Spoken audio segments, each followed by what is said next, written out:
right, let's talk about this fugue. First, some general things about playing fugues and Baroque music on modern pianos.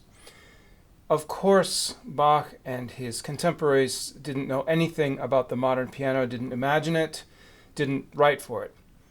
And to play old music on new instruments, we are reimagining the work of art. We're combining an old tradition with something new. We're not really being completely authentic. In order to be completely authentic, you need to play only on the instruments that existed at that time, and you need to wear a wig and not take antibiotics and, not do anything modern. So in other words, it's not really possible to go back and be completely authentic.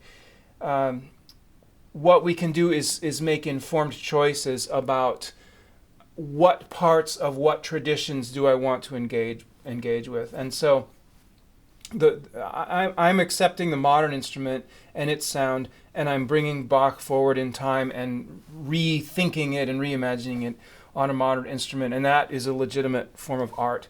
But I also know that, the Steinway wasn't what he had, and so I need to see past the modern piano sometimes to understand what he's getting at. Part of what he's getting at, if you look at the title of this, it's Well-Timed Clavier.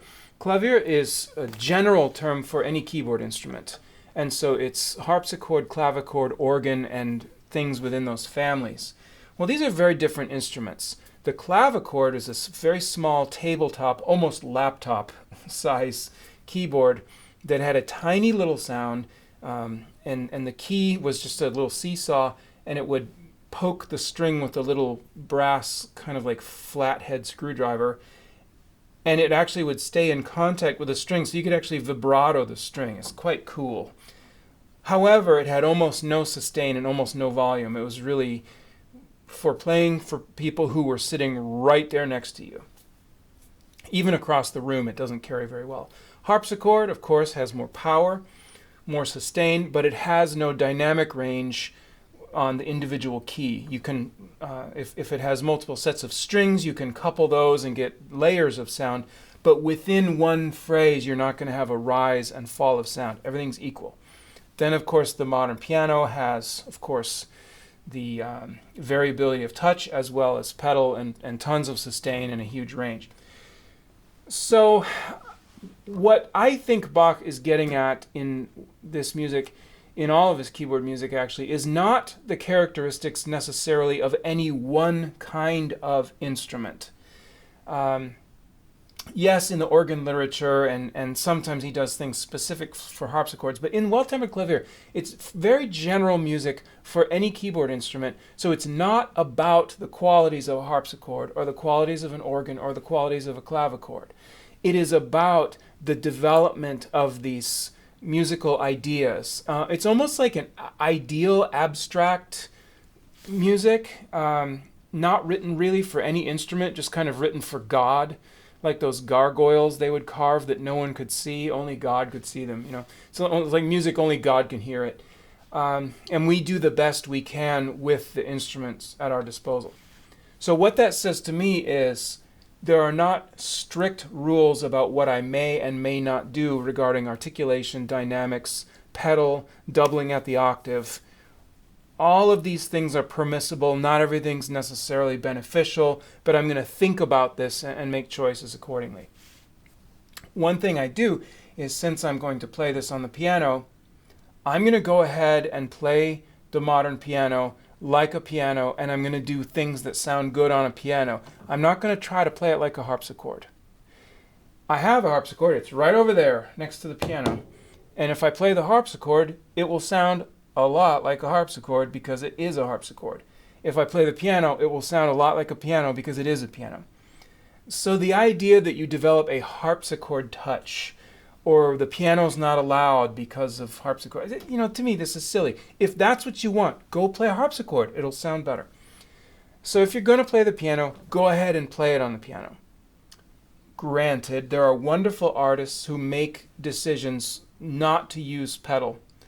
Andras Schiff, for example, plays Bach on the modern piano but uses no pedal. But he has specific thoughtful artistic reasons for that one has to respect. It's not because of blind obedience to some supposed rule that doesn't really exist. So, all right, what's the piano good at? The piano is really, really good at voicing, at showing the difference between different parts by having different levels of sound, because, of course, that's why the whole piano was built.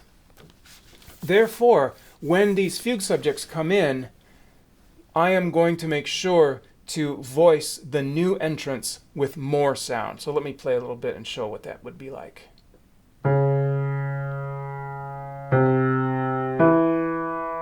Second voice.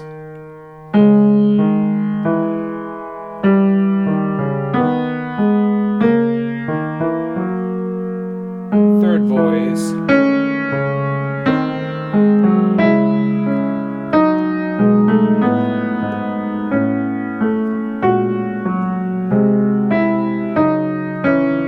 Next voice.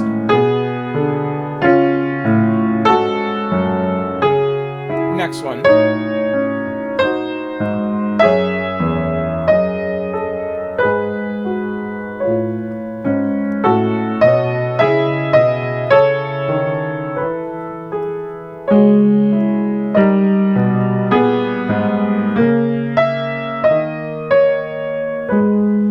All right, so I hope you can hear each voice when it comes in, that it stands out, it gets the attention like an actor entering the stage with a spotlight. However, you can't just play louder, louder, louder, louder. The piano only has so many levels. So once we bring these voices in, we then have to kind of back off to get ready for the next one. So we're doing this constant rise and fall kind of thing. Next is the question of the ties. And of course, you'll notice they're everywhere. They're absolutely everywhere. And the wonderful thing about a tie is that it is the most legato sound you will ever get on the piano.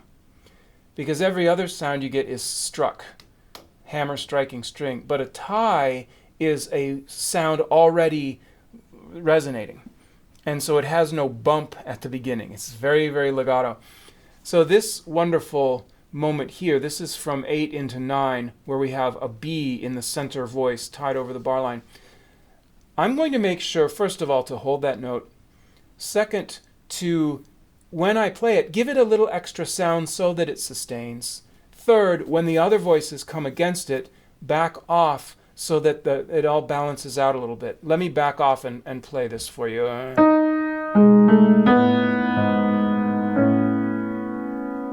And there we get that lovely 9/8 suspension. If I'm not aware of this, I might do something like this. You hear it just sounds like chop, chop, chop, and I don't hear that wonderful sound. So once again.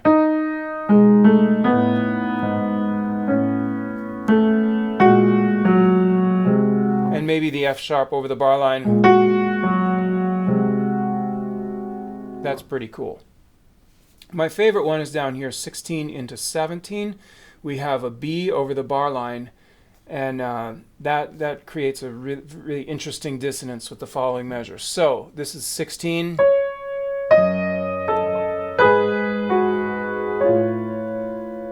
What a wonderful sound. It then resolves to there. One more time.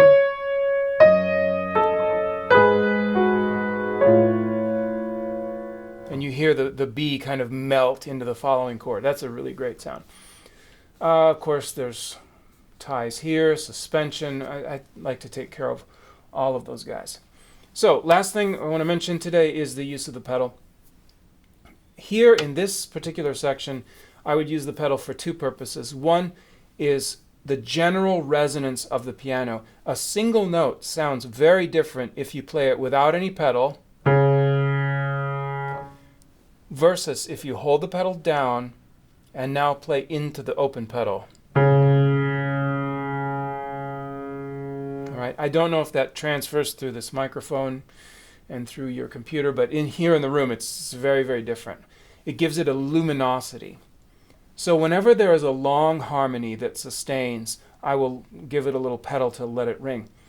But I will also use it to connect. I don't really worry about getting everything with an airtight finger legato, even though you see this here with all these careful finger substitutions, very, very devoted, very religious finger substitutions. The idea is that if you have this airtight finger legato, you'll have this glorious legato sound. But I don't think it necessarily translates, because music doesn't happen here on the keyboard. Music is the sound that reaches the listener. Music is the sound that the people hear. It's not what you did on the keyboard, right? Like, we don't care what you did in the kitchen. If dinner tastes bad, we're not very happy with you as a cook. No matter how hard you worked in the kitchen, if you didn't do something that resulted in good food, who cares? So I don't think it's a great idea to focus only on the fact that I connected this and I held on to that and I stretched my hand, almost broke it, and connected that. Did it result in the sound that you want? And if it didn't, why in the world are you doing it? What for? Who is this for? So in a slow piece that's going quarter, quarter, quarter, quarter, it's very possible to do this. You can pedal between quarter notes at that speed. There's no reason it absolutely has to be finger legato.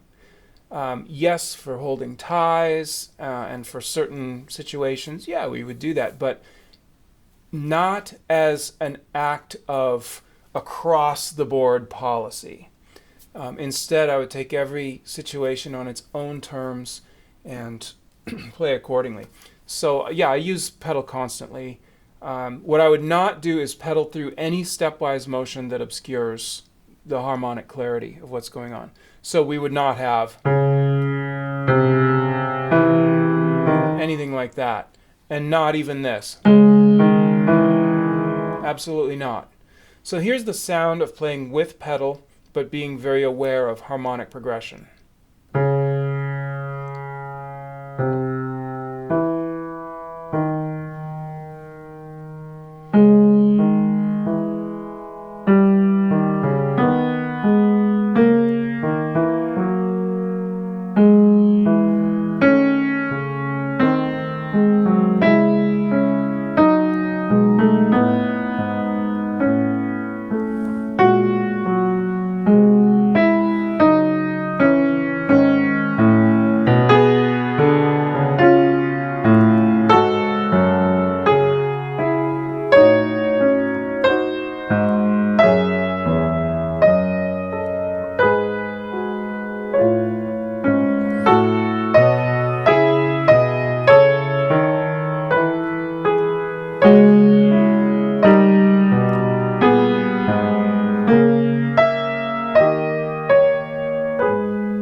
The harmony is clear, but also it's very physically easy to do.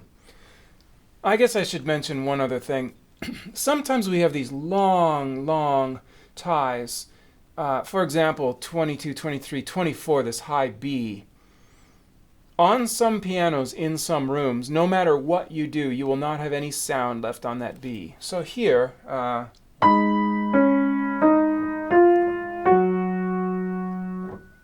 really, I can't hear any. Let me play it really loud, play everything really quietly. Boy, I doubt that comes through on the video. I can barely hear a tiny bit, and there's no way somebody across the room would hear it. So I have no objection at all to restriking that.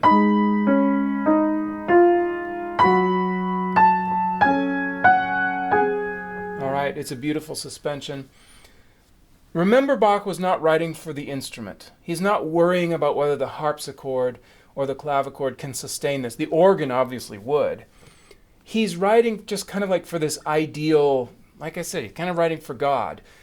God knows that it's a suspension.